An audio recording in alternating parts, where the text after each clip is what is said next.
بسم اللہ الرحمن الرحیم۔ جی بسم اللہ الرحمن الرحیم۔ سورۃ الاعلیٰ آیت نمبر 13 تک ہم پڑھ چکے ہیں۔ اگلی آیت مبارکہ کو دیکھیں۔ اعوذ باللہ من الشیطان الرجیم۔ قد بے شک یا تحقیق افلح فلاح پا گیا یا کامیاب ہو گیا، من جو شخص یا جس نے تزکا پاک کیا، تو بے شک کامیاب ہو گیا، فلاح پا گیا جس نے پاک کیا، یعنی وہ نصیحت کہ جو نبی کریم صلی اللہ علیہ وسلم کو کرنے کے بارے میں حکم دیا جا رہا ہے کہ آپ نصیحت کریں، اگر نصیحت کا فائدہ ذرا بھی کہیں محسوس ہوتا ہے تو آپ نصیحت کریں۔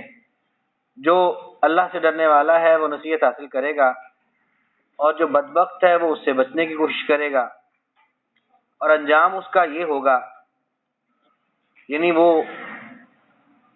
بڑی ہی تکلیف دہ جہنم کی زندگی میں ہوگا کہ وہاں نہ اس کی ایسی کیفیت ہوگی کہ مرا ہوا ہو، اور نہ ہی یہ کیفیت ہوگی کہ وہ زندہ ہے، موت اور زندگی کی کشمکش میں ہوگا۔ لیکن جس شخص نے، یعنی وہی جو اللہ سے ڈرنے والا، جو نصیحت حاصل کرتا ہے، تو وہ نصیحت حاصل کر کے کیا کرتا ہے، وہ پھر پاکیزگی حاصل کرتا ہے، پاک کرتا ہے۔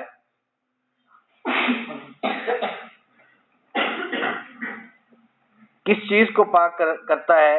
اپنی سوچ پاک رکھتا ہے، نیت کو درست اور پاک اور صاف رکھتا ہے۔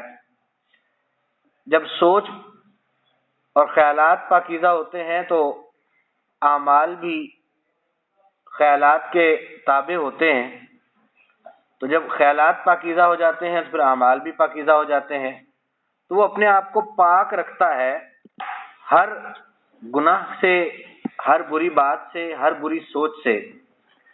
تو جس شخص نے بھی جو اللہ سے ڈرتے ہوئے نصیحت حاصل کرتا ہے اور وہ پاک رکھتا ہے اپنی سوچ اور کردار کو، اپنے قول اور عمل کو، وہی شخص کامیاب ہے۔ کیونکہ ہم ہر منہ سے نکلنے والے لفظ کے ذمہ دار ہیں، ہر اپنے اعضاء سے کیے جانے والے عمل کے بھی ذمہ دار ہیں، اور ہم سے اس کے بارے میں اللہ تعالیٰ نے سوال کرنا ہے، پوچھا جانا ہے۔ تو کامیاب تو وہی ہوگا نا کہ جس نے اپنے قول کو اور عمل کو پاکیزہ رکھا، اچھے اچھے اعمال کیے، اچھی اچھی باتیں کی، بری باتوں سے بھی بچا، برے کاموں سے بھی بچا۔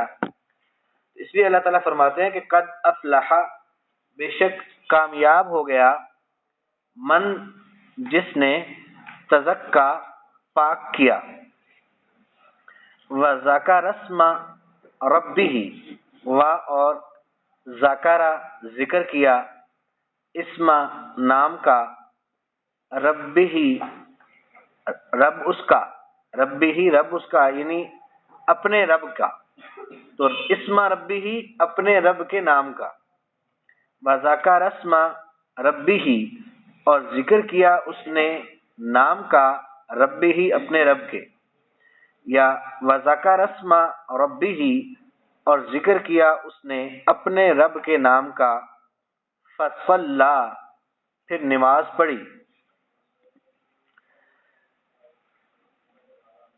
بعض مفسرین کے نزدیک تو یہ جو اپنے رب کے نام کا ذکر ہے، اس سے مراد بھی نماز ہی ہے، اور اگر اس کو الگ الگ دیکھا جائے تو اللہ کے نام کا وہ ذکر بھی کرتا ہے، اپنے رب کو یاد کرتا ہے بہت زیادہ، اور ساتھ یہ ہے کہ پھر وہ نماز بھی پڑھتا ہے، نماز کی ادائیگی کرتا ہے، فرائض بھی اور فرائض کے علاوہ بھی اپنے رب کے سامنے نماز ادا کرتا ہے نوافل کی صورت میں۔ تو کامیاب وہی شخص ہے جس نے پاک کیا اور اپنے رب کے نام کا ذکر کیا اور پھر نماز پڑھی۔ کام تو یہ ہے، یعنی جزار اللہ سے ڈرنے والا، اپنی سوچ کردار کو پاک رکھنے والا، پھر وہ اللہ کو یاد بھی بہت زیادہ کرتا ہے اور نمازوں کی حفاظت بھی کرتا ہے، وہ نماز بھی پڑھتا ہے. یہی وہ کام ہے جو انسان کی نجات کے لیے ضروری ہے.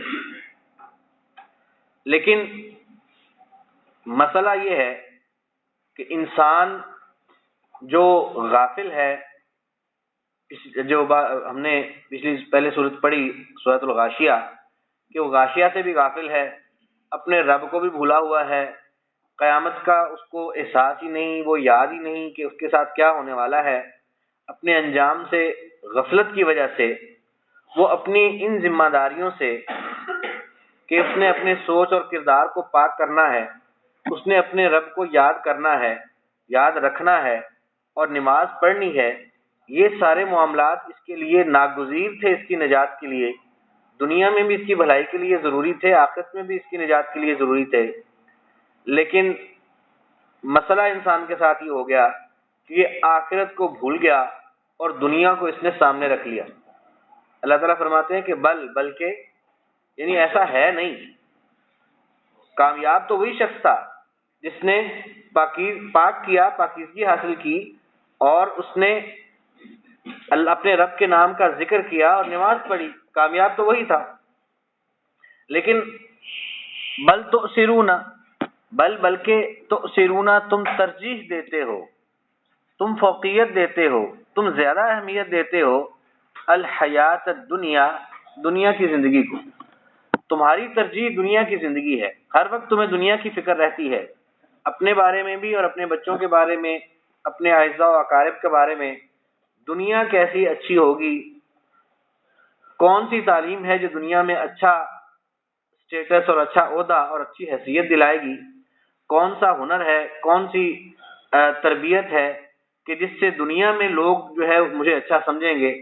یہ سارے معاملات تو ہمارے پیش نظر رہتے ہیں کہ میں دنیا میں لوگوں کو کیسا لگ رہا ہوں گا، میں کیسا بنوں، کیسے کپڑے پہنوں، کیسا رویہ اختیار کروں، کیسے زندگی کا طور طریقہ اختیار کروں کہ لوگ مجھے اچھا سمجھیں اور مجھے اچھا خیال کریں اور میری دنیا کی زندگی جو ہے وہ باعزت اور باوقار طریقے سے گزرے.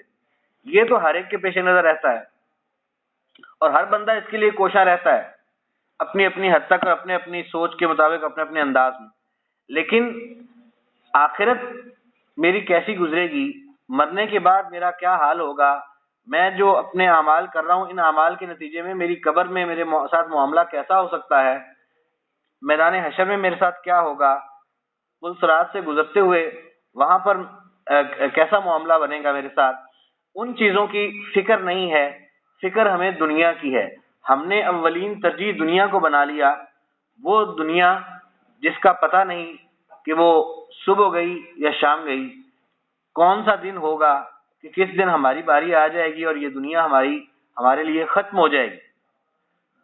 تو وہ دنیا جس کے خاتمے کا ہمیں کوئی پتہ نہیں کہ وہ شام کو ختم ہو جائے یا صبح ختم ہو جائے، وہ ہماری اولین ترجیح بن گئی ہے اور اس میں ہم اتنے مگن اور محو ہو گئے ہیں کہ اس دنیا کو ترجیح دینے کی وجہ سے اپنی اصل فلاح سے ہم غافل ہو گئے اور اس ذمہ داری سے جو اللہ کی یاد کی ذمہ داری تھی اور نمازوں کی حفاظت کی ذمہ داری تھی اس سے بھی ہم غافل ہو گئے. تو اللہ تعالیٰ فرماتے ہیں کہ بل تؤثرون، بلکہ تم ترجیح دیتے ہو الحیات الدنیا، دنیا کی زندگی کو، والآخرۃ، حالانکہ آخرت. یہ جو واو ہے یہ جیسے واو عاطفہ ہو تو اس کا معنی اور ہوتا ہے، واو قسمیہ ہو تو اس کا معنی قسم ہے ہوتا ہے، اور واو حالیہ ہو تو اس کا مطلب حالانکہ یا اس حال میں کہ. تو حالانکہ جو آخرت ہے خیر، بہتر ہے، وابقا، اور زیادہ باقی رہنے والی ہے. دنیا اس کا اعتبار ہی نہیں ہے کہ یہ چند گھنٹے بھی ہمارے ساتھ رہنے والی ہے یا نہیں، ہمیں ہی نہیں یقین. ہم میں سے کسی کے پاس کوئی گارنٹی اور یقین نہیں ہے کہ ہم صبح دوبارہ اٹھیں گے. جسے اللہ تعالیٰ اٹھائے گا وہی اٹھے گا، اور ہو سکتا ہے کہ کوئی شخص ہم میں سے وہ رات کو سوئے اور صبح نہ اٹھے. ہمیں یہ اعتبار نہیں ہے کہ صبح ہم نے لازماً اٹھنا ہے. تو یہ دنیا کی زندگی جس کا ہمیں صبح تک کا بھی یقین اور اعتبار نہیں ہے، اس کو ہم ترجیح دے رہے ہیں اور ہر وقت اس کے لیے فکر مند ہیں کہ ہم نے اپنی دنیا کی زندگی کو کیسے بہتر بنانا ہے. لیکن آخرت اور دنیا، اس کا کیا مقابلہ ہے؟ دنیا تو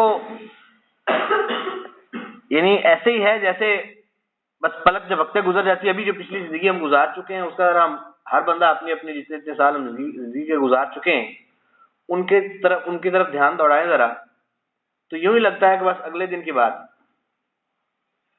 کہ میں دنیا میں آیا تھا اور چند دن ہی ہوئے ہیں، بس ایسے کچھ وقت ہی ہم نے گزارا ہے اس دنیا میں.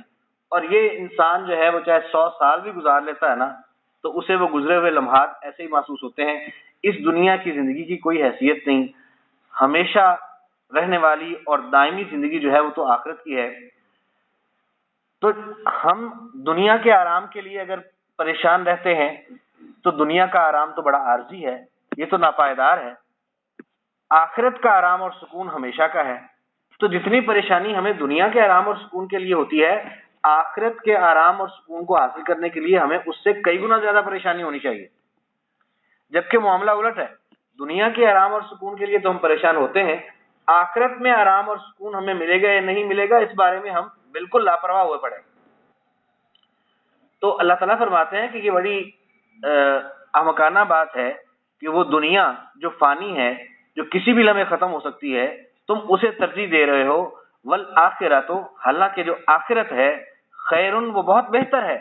اس زندگی کا ایک ایک لمحہ، آخرت کا آرام، آخرت کا سکون، آخرت کے پھل، آخرت کی نعمتیں، آخرت کے باغات اور آخرت کی جو جنت کی عیش اور بہار کی زندگی ہے، اس کا تو دنیا میں کتنے میں کوئی دولت مند ہو، اس کے پاس ساری دنیا کی دولت کے خزانے اس کے پاس آ جائیں، جتنی مرضی وہ نعمتوں اور آسائشوں کے اندر ہو، جنت کی جو آسائش کی اور آرام کی زندگی ہے اس کے مقابلے میں اس دنیا والے کی زندگی تو کوئی حیثیت نہیں رکھتی. تو آخرت کی زندگی جو ہے وہ اس کوالٹی کے اعتبار سے بھی بہت بہتر ہے. جنت کے پھل دنیا کے پھلوں سے بہت اعلیٰ ہے. وہ تو ایسے ایسے پھل، ایسے ایسے ان کے ذائقے کہ نہ کبھی کسی نے ان کو کبھی دیکھا ہے اس طرح کی نعمتوں کو، اور نہ اتنی شاندار نعمتوں کے بارے میں کبھی کسی نے سنا ہے. حتیٰ کہ کبھی کسی کے ذہن میں ویسا خیال بھی کبھی نہیں آیا کہ جیسی شاندار نعمتیں اللہ نے آخرت میں رکھی ہیں. دنیا کی شرابیں تو دماغ خراب کرتی ہیں، یہ تو بیماریاں پیدا کرتی ہیں، بو پیدا کرتی ہیں. لیکن آخرت کی جنت کی شرابیں وہ تو بڑی ہی شاندار اور بڑی اعلیٰ قسم کی. تو دنیا کی ہر چیز ناقص اور گھٹیا ہے، آخرت کی ہر چیز اعلیٰ اور پائیدار ہے، ہمیشہ رہنے والی ہے. تو عقل مندی کی بات تو یہ ہے کہ انسان ناقص چیز کو اس کے لیے پریشان نہ ہو، بلکہ جو پائیدار اور اعلیٰ ہے اس کے لیے پریشان ہو. لیکن ہم سارا کچھ اللہ تعالیٰ کے یہ بتا دینے کے باوجود بھی معاملہ الٹ ہے. دنیا کے لیے 24 گھنٹے پریشان رہتے ہیں، دنیا کو بہتر بنانے کے لیے 24 گھنٹے کپتے ہیں. آخرت جو دنیا کی نسبت بہت بہتر ہے اور زیادہ باقی رہنے والی ہے، اس سے ہم غافل ہوئے پھرتے ہیں. یہی اللہ تعالیٰ ہمیں نصیحت فرماتے ہیں کہ فلاح تو اس میں تھی، کامیاب وہ شخص ہے جس نے پاک کیا اور ذکر کیا اپنے رب کے نام کا، پھر نماز پڑھی. بل تؤثرون، بلکہ تم ترجیح دیتے ہو الحیات الدنیا، دنیا کی زندگی کو ترجیح دینے کی وجہ سے تم اللہ کے ذکر سے بھی غافل ہو گئے، تم نمازوں سے بھی غفلت کرنے لگے. والآخرۃ، حالانکہ آخرت خیر، بہتر ہے، وابقی، اور زیادہ باقی رہنے والی ہے. اور یہ تعلیمات جو اس قرآن میں بتائی جا رہی ہیں یہ کوئی پہلی دفعہ نہیں آئی ہیں، بلکہ آدم علیہ السلام سے لے کے نبی کریم حضرت محمد صلی اللہ علیہ وسلم تک 1,24,000 کم بیش انبیاء جو بھی تشریف لائے، سب وہ یہی تعلیم دیتے رہے، یہی انسانوں کو بتاتے رہے کہ تمہاری خیر اور بھلائی کس میں ہے. اللہ اکبر. تو اس لیے اللہ تعالیٰ نے فرمایا کہ انا، بے شک، ھذا، یہ سارے حقائق جو کھول کھول کر بیان کیے جا رہے ہیں، یہ زندگی کا فلسفہ، یہ زندگی کی حقیقت، ان ھذا، بے شک یہ، لا، ضرور، فی، میں، الصحف، صحیفے، الاولی، پہلے، الصحف الاولی، پہلے صحیفے، فی الصحف الاولی پہلے صحیفوں میں، لفی الصحف الاولی ضرور پہلے صحیفوں میں ہے، ان ھذا بے شک یہ، لفی الصحف الاولی ضرور پہلے صحیفوں میں ہے، یعنی جو پچھلے صحیفے گزر چکے ہیں، پچھلی کتابیں جو قرآن سے پہلے دنیا میں آئیں، ان سب کے اندر بھی یہ حقیقت کھول کر بیان کی گئی۔ کون سے صحیفے؟ صحف ابراہیم و موسیٰ، صحیفے ابراہیم علیہ السلام کے اور موسیٰ علیہ السلام کے۔ دوبارہ دیکھیے جی ان آیات کو۔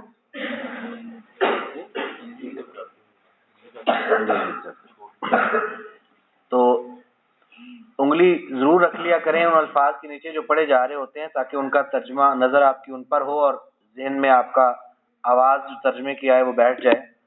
اعوذ باللہ من الشیطان الرجیم، قد بے شک، افلح فلاح پا گیا یا کامیاب ہو گیا، من جس نے، تزکا پاک کیا، وذکر اسما